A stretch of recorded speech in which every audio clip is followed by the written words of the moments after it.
So today we are going over how to write with an old-fashioned pen and ink. Very first thing you want to do is get all of your supplies together. So these are all of the things that came in your History to Go order from the Palmetto Historical Park. I would also grab some paper towels or a rag or something that you can use to clean up any messes as we do this. Now, I want you to very quickly at first look at your pen. You see how there's a little hole in it there? That is about as far as we ever want the ink to dip into it.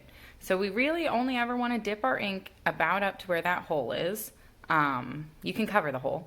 But so we're going to dip it about that far, and that's how we're going to start. You can see that I've got my ink sitting on top of a paper towel now because this is quite messy and I'm sure to get a few splatters around.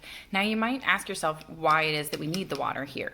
These pens, if the ink dries on them, it doesn't work nearly as well. So we don't want to let the ink dry on them just like you would a paintbrush. If you're not using it, you're going to set it in the water there. So our very first thing to dip in, but I'm going to hold my pen like this, like I would hold a pencil or a regular pen.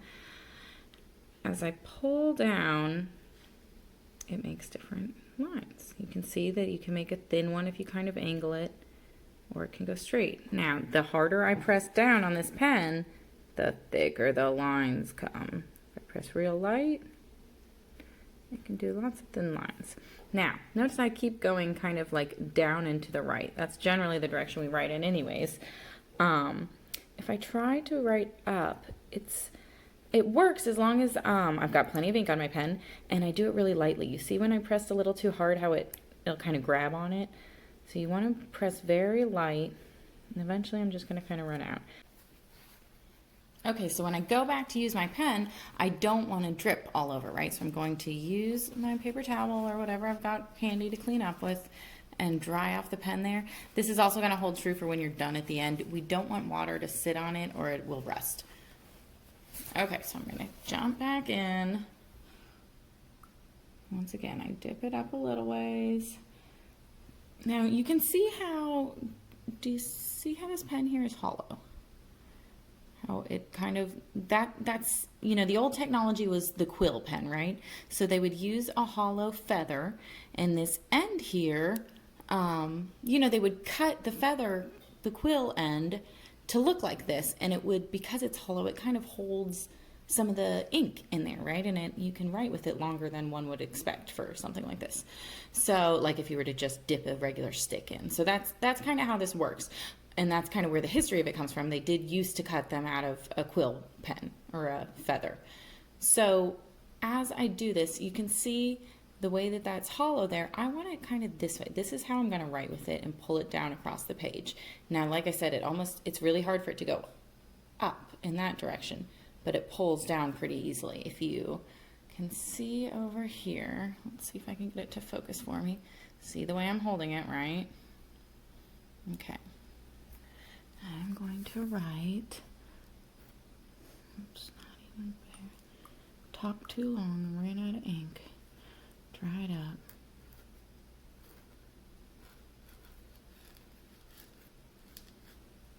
Now, I will tell you that I have not great handwriting and I'm pretty heavy-handed, so it takes some control for me to write really lightly, especially when you're trying to go back up.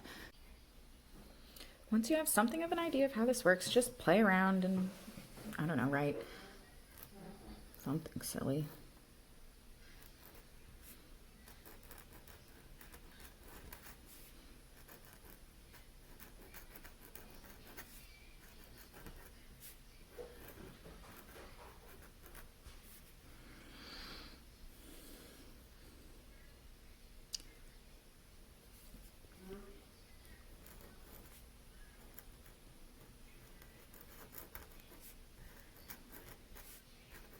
You hear it scratching?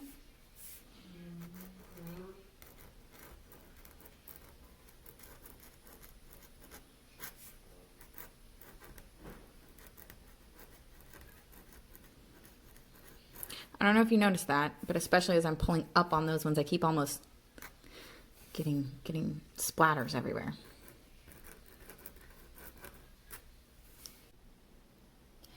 you've had a chance to do some fun squiggles, some playing around with your pen and ink, hopefully you kind of get a feel for how it works.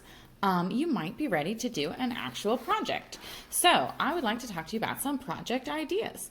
Now, one of the most common things that anybody would have written for, like at all in the past, were letters.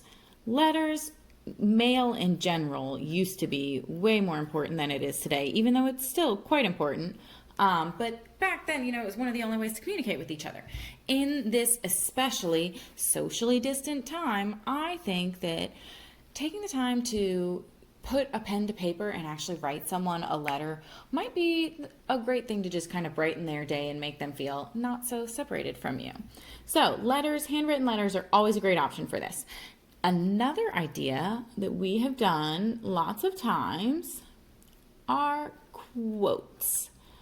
Because this is kind of the art of handwriting here, one of the greatest things is to think of something that somebody said that is maybe really important to you and, write it out as a quote. We have included a few of these marble or kind of different prettier texture pieces in there in case you wanted to take the chance to write out a quote.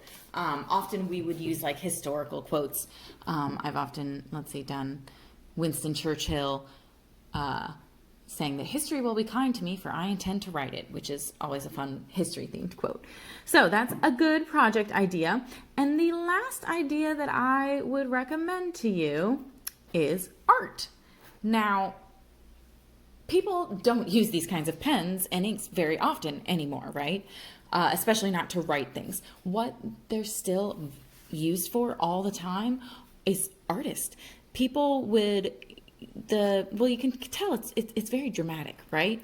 When I look at this, that real dark black on the bright white paper, it's really stark and it can be very intense. So lots of times people will use these for drawings. Now I just as I'm chatting here and kind of blabbering on, I'm trying to draw my inkwell. So you can see that. Well, it's kind of fun. Line drawings are one of the, the simplest things we start with when we're, starting in school. Like everybody has to do at least a few stick drawings, right? So it's kind of an easy way to feel comfortable with it. And you can just play around and do whatever you feel like. So there's a little bit of my inkwell there. Now, the cool things about this that they often do are with shading.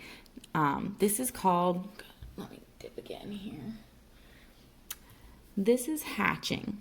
And where I just kind of make these lines to make it look like, like maybe the light's coming from this direction and it's kind of shadowed back there, right? So those are hatching. Maybe along this side it's going to be like super dark and I'm going to do some cross hatching. That's when I actually make it and it goes in both different directions and it makes little tiny crosses. Let's continue that over here, right? So you can see that there's some kind of fun little different techniques that artists would use this kind of pen and ink for, and I would encourage you to give any of those a try too. Maybe we'll have a pen sticking out of it, right? Okay, so hope you have fun with your History to Go order from the Palmetto Historical Park, and go write us a letter with your pen and ink. Once you're done with the pen and ink for the day, make sure to use the toothbrush we've provided along with a tiny touch of dish soap to scrub away all the metal parts of your pen. It should be shiny and clean when you're done. We hope you enjoyed your History to Go order from the Palmetto Historical Park. Subscribe to our YouTube channel below.